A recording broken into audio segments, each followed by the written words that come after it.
They killed him because he taught black people how to think freely. Not violently, not recklessly, just freely. And in South Africa, under apartheid, that was enough to get you murdered.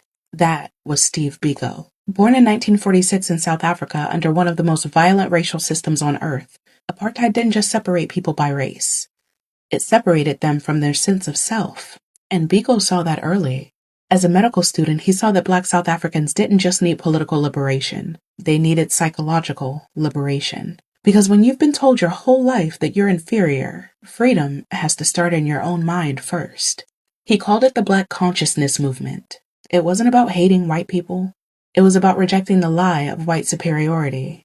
And he told his people, the most potent weapon in the hands of the oppressor is the mind of the oppressed.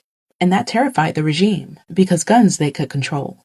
But ideas that made black people love themselves, question authority, and see through fear, that was a revolution that they couldn't police. So they banned him, they silenced him, made it illegal to quote him, publish his words, or even mention his name in public. They restricted where he could go, who he could talk to, what he could write. And still he kept organizing, quietly, fearlessly. In 1977, the South African police arrested him. They beat him so badly that his brain swelled. He was left naked, bleeding, and chained in a cell. They dumped his body in a Land Rover and drove 700 miles while he was dying. He was 30 years old.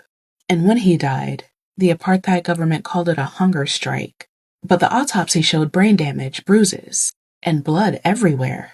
They didn't just kill Steve Biko, they tried to kill what he stood for. But it didn't work because his death ignited something bigger.